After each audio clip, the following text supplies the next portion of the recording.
Everyone hears about $1 million NIL deals for football players and basketball players. What about baseball players? In this episode, we talk with Wyatt Novara, a pitcher from Michigan, about how he's creating his content and building his brand online. We also heard some cool stories about opening the season in Puerto Rico and how he's using his setbacks to help other baseball players. This is one of my favorite episodes from a college baseball player. Let's jump into this episode of the Brolletts.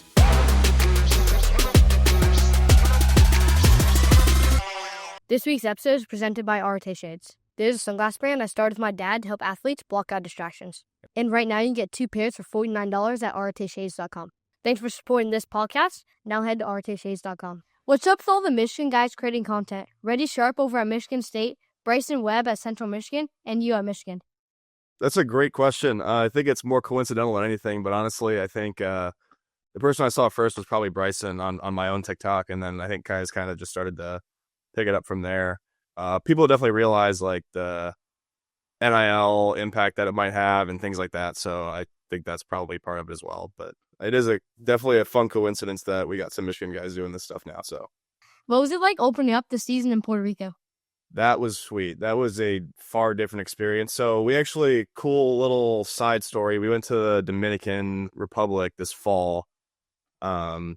So we were kind of down in that Caribbean area already. We knew what it was like. We knew how hot it was. But Puerto Rico was awesome. I think it was maybe the first time they had done that, at least the tournament style thing. And I guess they're doing it again with different teams this next year. But it was a blast. I mean, weather was perfect. Great teams down there. And honestly, just the baseball atmosphere and seeing how bought into the culture of baseball people were, it's so different than anywhere you find in the U.S. here. So it was awesome. Any fun stories, or even just like, so I've been to Puerto Rico 3 times on vacation, and going to the baseball stadiums there, it's a completely different environment, man. Like there's park concert, there's, instruments in the crowd, there's the fans are into it in every pitch, but just any cool stories or fun things that happened while you guys were down there?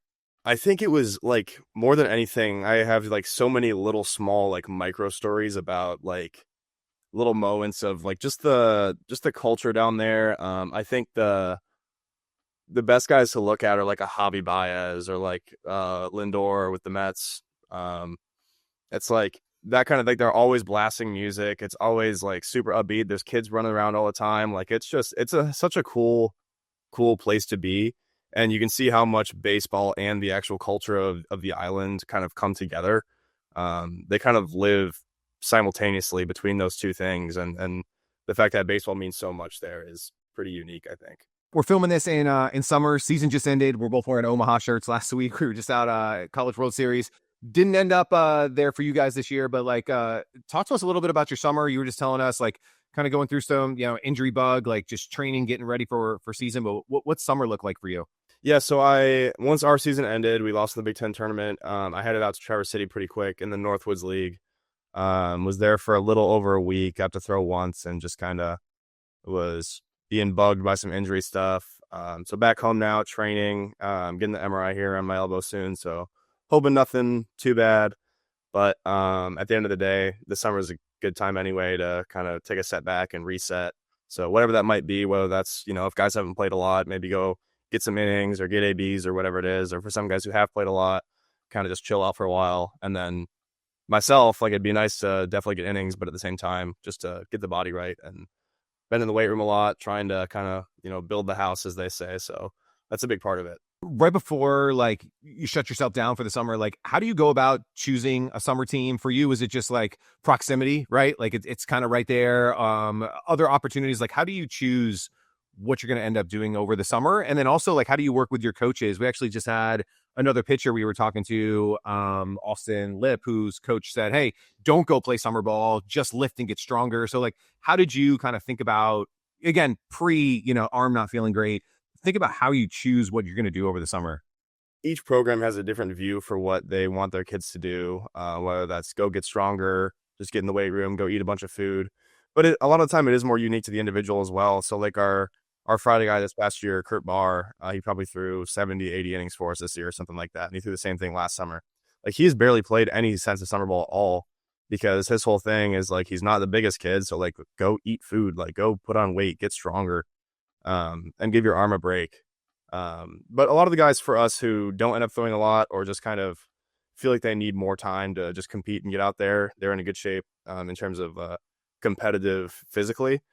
They will go play summer ball. And so a lot of our coaches will kind of either talk to the kids like, hey, where might you want to play? Or even like, here are the options, like what sounds good to you. Like it's a dialogue between the coaches and the players, but they'll end up setting you up usually, having a good spot that they like to send their guys, whether that's the summer ball coaches, maybe there's a good pitching guy. And, a lot of our guys go to Healdsburg in California because I think the head coach there, our recruiting guy really likes him. So that's one thing. But for me, it was a conversation I had with my coaches back in the fall, and it was between the Cape and Traverse City, because I knew Traverse City was such a beautiful spot in Michigan over the summer, and it is nice to be close to home, have a car, see my parents still.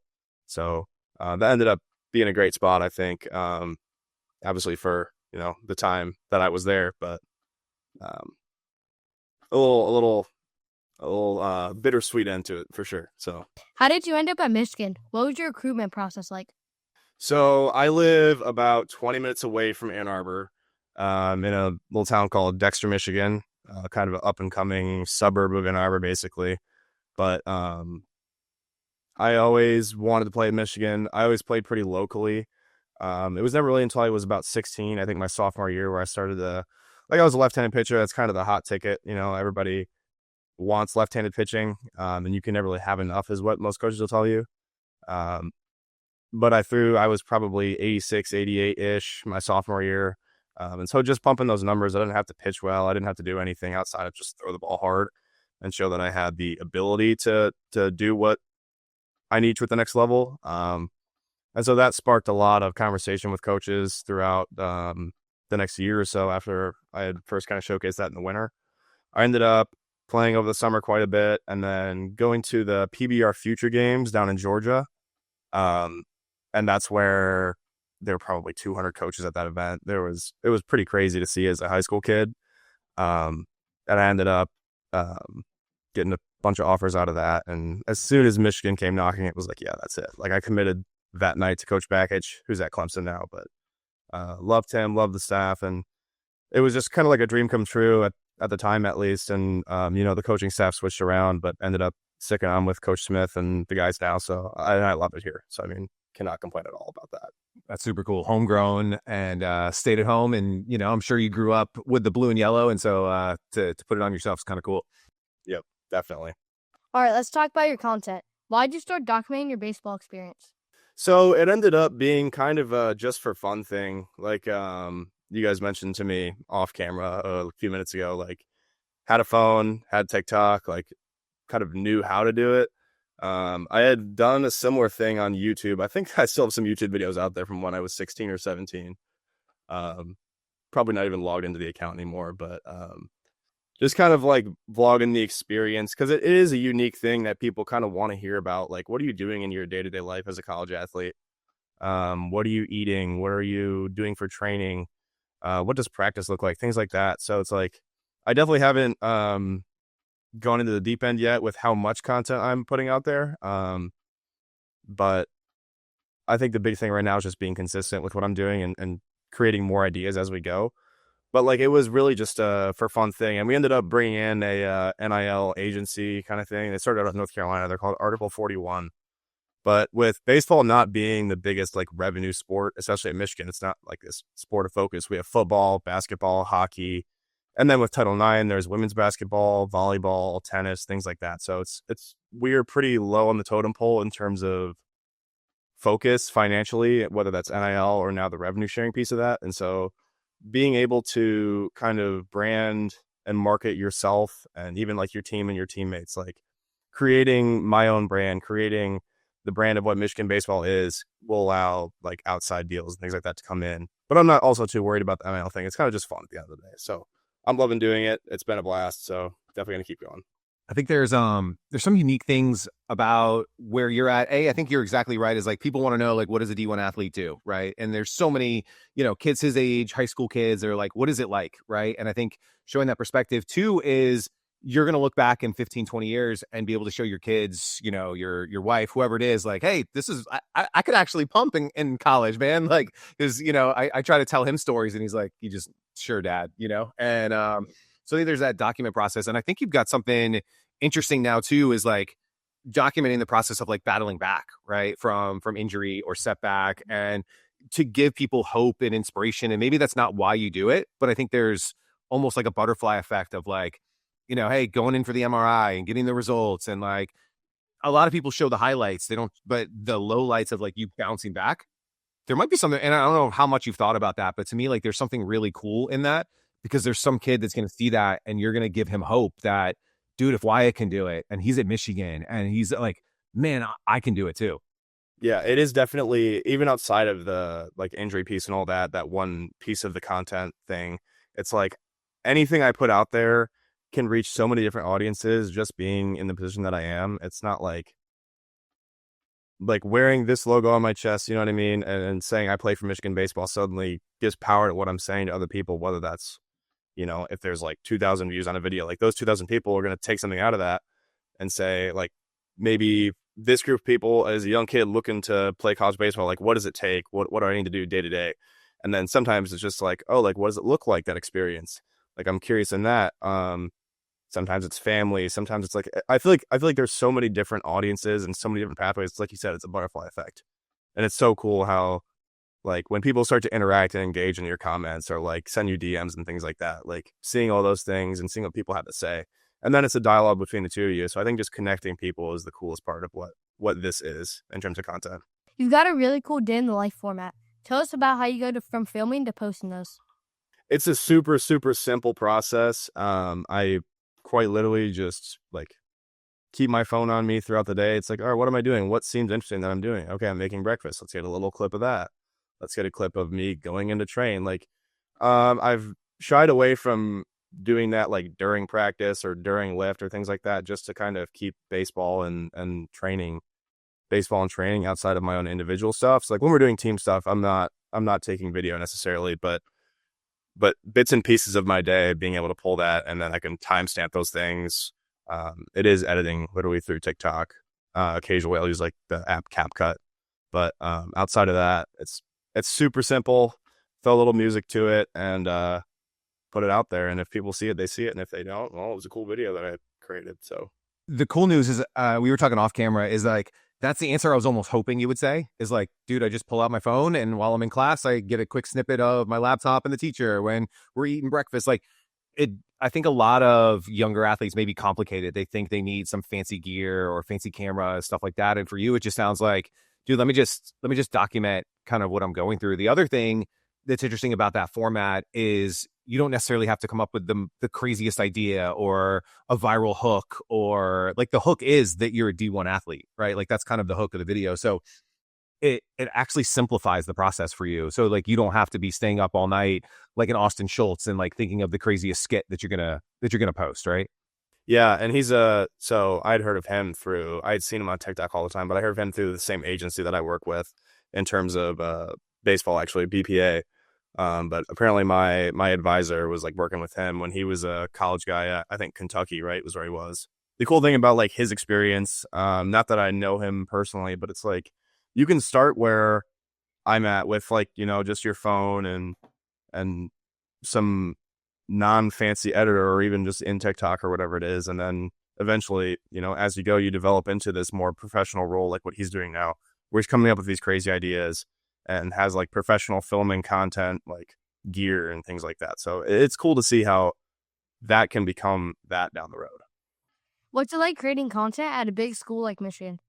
There's not a lot of baseball guys doing it at Michigan, at least right now. And I think I'm at least the most like consistent with the content stuff, but it's cool to see. Like we have a couple people on track and field. We have a couple of gymnastics athletes. We have all these different sports that are kind of doing their thing. And it's also just the spotlight and the lens of the audience focus on such a big brand being at Michigan. Like, what are these people doing specifically? It's like you said, I don't know if we said it on air or before that we started recording, but you said like at a D3 school, it's like, we're going to encourage all this because it's putting the school on the map. But it's now more so the actual athlete in focus. It's not like like what is this school doing? It's like, okay, this is Michigan. Like what is this person representing? So you are representing something a lot more than yourself in that sense too, though. Do you feel any extra pressure because it's Michigan? Like, because someone might see it, whether that's an AD or someone from another sport? Like, is there any pressure? Or for you, I mean, obviously you're not creating anything that's, considered gray area at all, right? It's really positive content, but is there any pressure because of the logo that's on your chest? There is some. I don't think it causes stress by any means. It's just probably a different experience than what you might get elsewhere in terms of like, I do always focus on keeping it like positive content and like being as like family friendly and things like that as possible, as well as like people will, it's not necessarily like the AD or anybody within the actual program. Like they see that stuff, they'll mention it, but it's like, oh, that's cool that you're doing that, whatever. It's the people on the outside who are, you'll get random people, whether it's like some bot or like some just random account commenting or saying something like pretty out there and mean sometimes, just because it's like, oh, I don't like Michigan, or this guy is like someone who I could create, like this could be a target, you know what I mean, of like my online hate. And it's totally like, I'm not a person who's going to take that to heart or anything like that. So you deal with that accordingly. But it definitely creates a little bit different of a pressure, I think. So yeah, that was a good question. I like that. What do your teammates think about you creating content? There's mixed feelings. I definitely get made fun of a little bit, especially by some of our older guys, our seniors and fifth years. But at the end of the day, no one truly creates hate toward it or anything like that. Like they know it's a fun experience. A lot of them like to be involved in it. It's like, oh, you want to get me in the clip today of the day in the life? Like I'll do something for the camera. It's always fun to get the other guys involved. And there are a few individuals who will make fun of it, but they're the same way. And those are some of my best buddies on the team. So I'll say they're usually jealous more than anything. No, but we joke that a lot of the guys we've done with college stuff, they're just like, dude, like every time a video comes out, it's in the group chat like instantly, and people saying stuff. So but I think it's kind of cool at the same time. Yeah, you'll get rich, but it's like you got to be cool about it. Like, it's like I can take the heat because I'm doing it. So like if you guys were doing it, like maybe I'd give you heat too. And maybe I don't know how you'd react, but I can take it, so it's fine. What about your coaches? So our head coach is actually, I don't know if you guys have seen, his name's Tracy Smith. He's pretty much all over TikTok and Twitter and Instagram, pumping out his own videos all the time. So he's a big fan of it. And the rest of them are totally cool with it. Like our recruiting guy always reposts my videos and things like that for recruits to see, because I think it's a cool little recruiting piece of it. And as long as it's not interfering with the baseball side of things, then they're totally cool with everything. So that's the big thing, is being able to still keep baseball the primary focus. I think I saw Bryson say that in one of your videos, but like being able to make sure that baseball is the number one priority still, and we're not putting too much focus elsewhere, if that makes sense. Yeah, absolutely, man. But it's also good to have support from the coaching side and, from the people around you.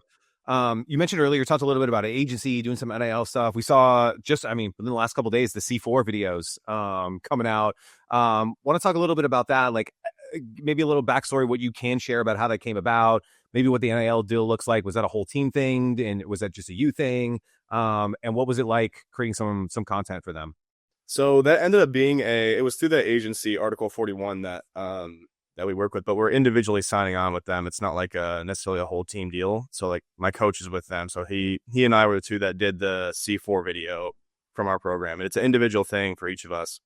But basically the agency like pitched our accounts and us as creators to C4 as a brand, saying this would be a good partnership to create videos. And so we did that, and it was kind of my first time ever doing something like that.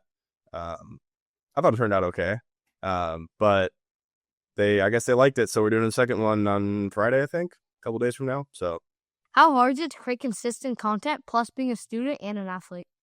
It's tough. And I mean, the thing is, you have to stay committed to it, and also just like realize that it doesn't have to be more than what it is. Like I said earlier, you can just kind of have your phone on you and take videos and end up turning that into content down the road. It doesn't have to be like a planned out thing. And that's what makes it like manageable. Although I will say the difficult part more so being an athlete is it's easy to make content when things are going really well for you, when you're playing well. But it's hard sometimes. Like I kind of came into the season as one of our top bullpen guys and was supposed to pitch a lot this year and ended up not pitching a lot. Partially due to injury about halfway through the year, but like even my last couple outings of the early part of the season were a little rough, and like I was kind of falling out of the role, and that's where my content kind of took a dip because it was like, well, I don't like, it's like it's so tough mentally. It's a different beast. Like I said, it's like you're struggling so much mentally. It's like I don't really want to pull all this content out right now, but at the same time, like it looking back could have been an opportunity to say like, hey, things aren't perfect. Like this is what I'm going through right now, and being able to show people like it's okay to have struggles. And so I've been actually this is a different step for me, but I've been writing a book a little bit, actually a few chapters so far, but I've got some stuff planned out basically on like the student athlete experience, and like maybe that doesn't end up going anywhere, but I think it's a cool thing to at least put words to, like even if it's just myself or to the close people around me, to like what experiences I'm having and the highs and the lows. So I was reading the book called Inner Excellence. I don't know if you've seen AJ Brown on the Eagles, but he'll read a book on the sideline, and that's the book he's reading. It's super popular right now in terms of like the mental side of the game, things like that. It's honestly a sport related or a sport focused book. I think it's good for everybody to read, but as an athlete, it has so many key lessons and things to look at, like introspectively.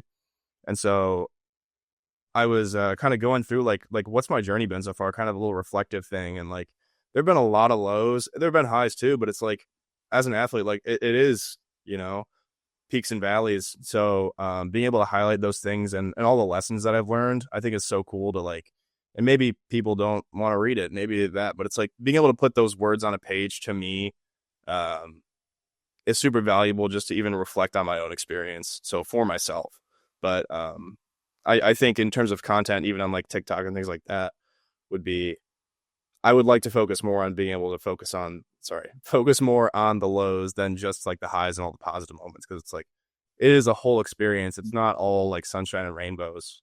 It's never gonna be. I think there's a huge opportunity for you there because again, I think everybody else does focus on the positive, right? The day in the life, the thing when things are going good. The hard part, like you mentioned, is A, getting yourself in the right mental place to film that content when things aren't going good. And then B, also making sure that when you're going through those funks that you're not taking away from the things that maybe you should be doing, like recovery or extra work or, you know, getting those things in so you can get yourself back on the field. Right. And so, but I also think there's a huge opportunity to share the lows because that's more the reality, especially in the baseball world, man. Like you're not clicking, you know, MLB, like you're not clicking 162 games. College, you're not. It is a game of failure. That's what they say. Do you have any content goals for the summer or for your junior season? Not particularly. It's kind of just like let's see where things go and pump out content wherever we can. I think the only real goal of mine is just to be more consistent and like just produce more.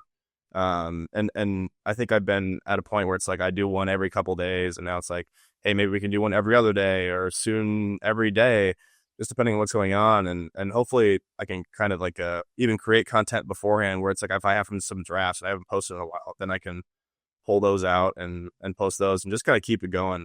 If you had an unlimited budget to create content and grow your brand, what would you spend it on? I don't know. I mean, I think the gear piece is probably part of it. Like I would probably upgrade a little bit, but I wouldn't want to go crazy either, because I like to keep it kind of. I like that being on the phone and doing those things is like personable and relatable, because I feel like that kind of. I think people that's underscored, but I think you can kind of highlight the fact that it's like it's so easy for me to do this that anyone could do it, right?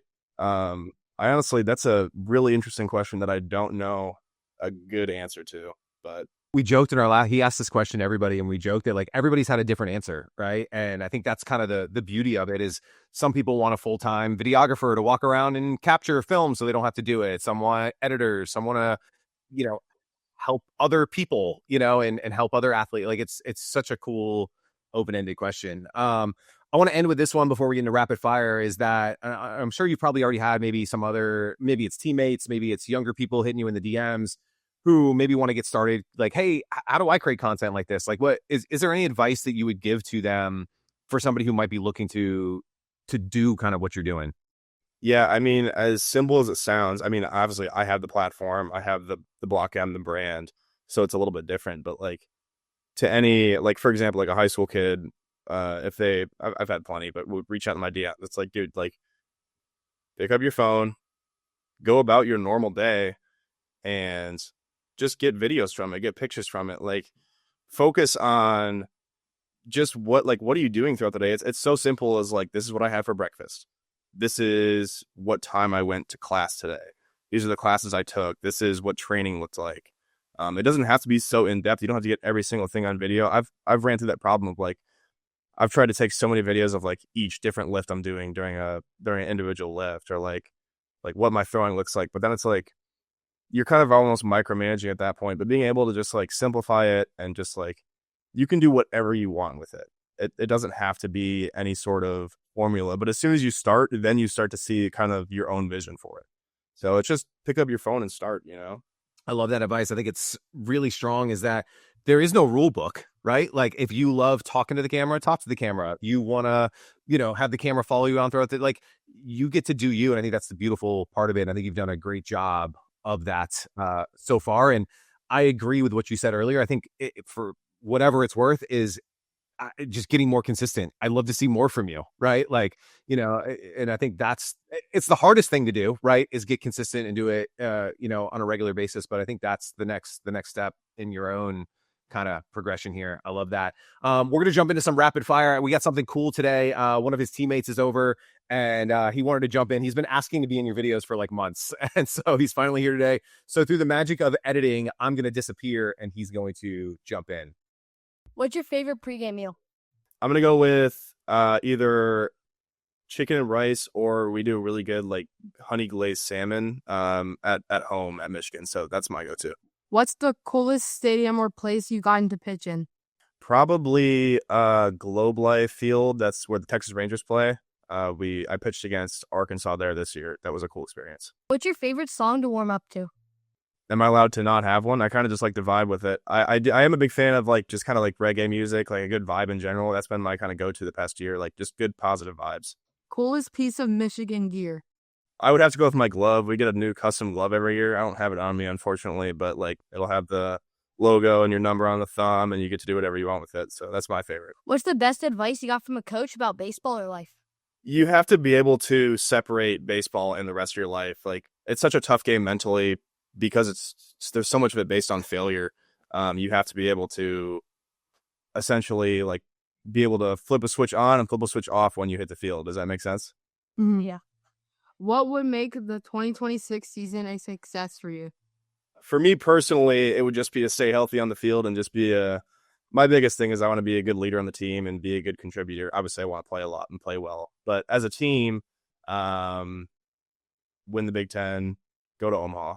Pretty good rapid fire there. Wyatt, man, just want to say thank you for doing this, sharing some of your experiences with us, man. This has been an absolute blast. I hope that we can inspire some other people and get them to understand that, you can balance school and being an athlete and creating stuff, and some cool opportunities have come along the way. But just thanks for taking some time with us today.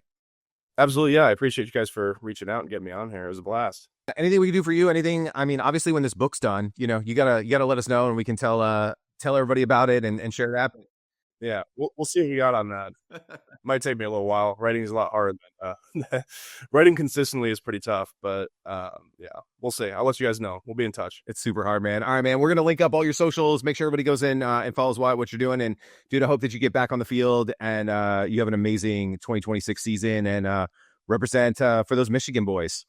Sounds great. Thank you guys. I appreciate it. Thanks, Wyatt.